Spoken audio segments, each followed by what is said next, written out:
اور فرماتا ہے اللہ اور آخری نبی ہے۔ اس آیت کریمہ سے پتہ چلا اور حدیث پاک سے ثابت ہوتا ہے کہ جہاں سب سے پہلے نبی سرکار مصطفیٰ ہے وہی سرکار آخری نبی بھی ہے۔ اور سرکار مصطفیٰ نے خود ارشاد فرمایا انا خاتم النبیین لا نبی کے بعدی، لوگوں دنیا کے اندر میں اللہ کا آخری نبی ہوں، اب دنیا میں میرے بعد کوئی نبی آنے والا نہیں ہے۔ قرآن کی آیت کریمہ سے اور دونوں احادیث سے پتہ چلا کہ سرکار پہلے نبی بھی ہے اور سرکار آخری نبی بھی ہے، اور یہی ہم سنیوں کا عقیدہ ہے کہ سرکار دنیا میں آنے والا بھی سب سے پہلے نبی ہے، اور جب دنیا میں آخر میں آ گئے تو اب سرکار کے بعد دنیا میں کوئی نبی آنے والا ہے۔ سبحان اللہ، نعرہ تکبیر، نعرہ رسالت، مسلک اعلیٰ حضرت علماء اہل سنت،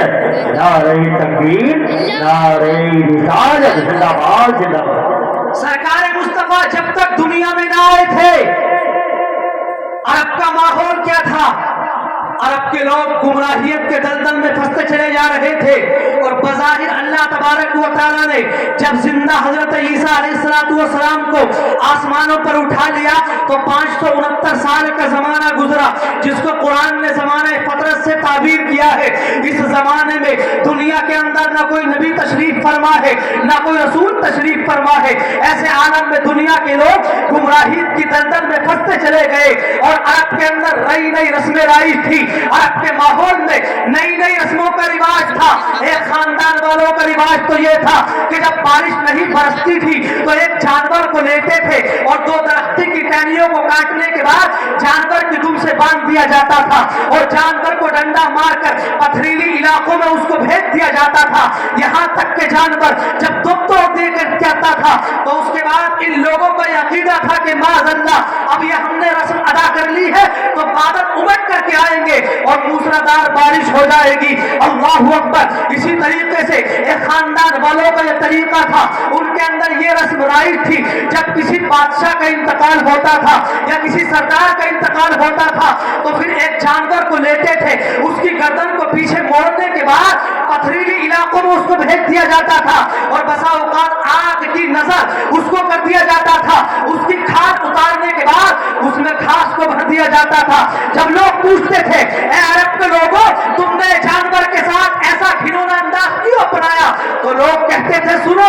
عرب کے اندر ہم نے اپنے سردار کے ساتھ اس لیے کیا ہے، اگر اس لیے نہ کرتے تو پھر یہ جب قیامت کے دن اپنی قبر سے اٹھتا تو پھر یہ پیدل میدان محشر میں آتا، لیکن ہم نے اس جانور کی رسم کو ادا کرنے کے بعد یہ ثابت کر دیا ہے کہ جب یہ اٹھے گا اپنی قبر سے تو اسی جانور کی پشت پر سوار ہونے کے بعد یہ میدان محشر کے اندر آئے گا۔ معاذ اللہ سرکار مصطفیٰ جب تک دنیا میں نہیں آئے تھے ایسی ایسی رسموں کا رواج تھا، اور ایک خاندان والوں کا رواج تو یہ تھا کہ جب کسی بڑے آدمی کا انتقال ہوتا تو اس کی قبر پر ایک اونٹ کو لے جاتے تھے، اونٹ کو لے جانے کے بعد اس کی چاروں پونچھوں کو کاٹتے تھے اور ساری قبر کو اس اونٹ کے خون سے رنگین کر دیا جاتا تھا۔ جب آپ کے ماحول میں ان لوگوں سے پوچھا جاتا تھا ایسی رسموں کو رواج کیوں دے رہے ہو، ان رسموں کو کیوں ادا کر رہے ہو، تو یہ جواب دیتے کہ اس لیے کہ مردہ لوگوں کی ہڈیاں اونٹ چباتا ہے، اس لیے ہم نے اونٹ سے بدلہ لے لیا ہے اور اپنے سردار کی قبر کو اس کے خون سے ہم نے رنگین کر دیا ہے۔ اور بعض لوگ یہ کہتے تھے کہ ہمارے سردار کے سامنے سرخ اونٹوں کی کوئی قیمت نہیں ہے، اس لیے ہم نے ذبح کر کے دنیا کے لوگوں کو یہ تصور دے دیا کہ عرب کے ماحول میں اگر کوئی انسان مرتا ہے تو سرخ اونٹوں کی بھی اس کے سامنے کوئی حیثیت نہیں ہے۔ داؤد نام کا ایک قبیلہ تھا جس کا ماحول یہ تھا کہ اگر اس کے گھر کے اندر کوئی بچہ پیدا ہوتا تھا تو پھر یہ معاملہ تھا کہ اگر پیدا ہونے والا بچہ ہوتا تھا تو بڑی خوشی منائی جاتی تھی، گھر کے اندر خوشی کا ماحول ہو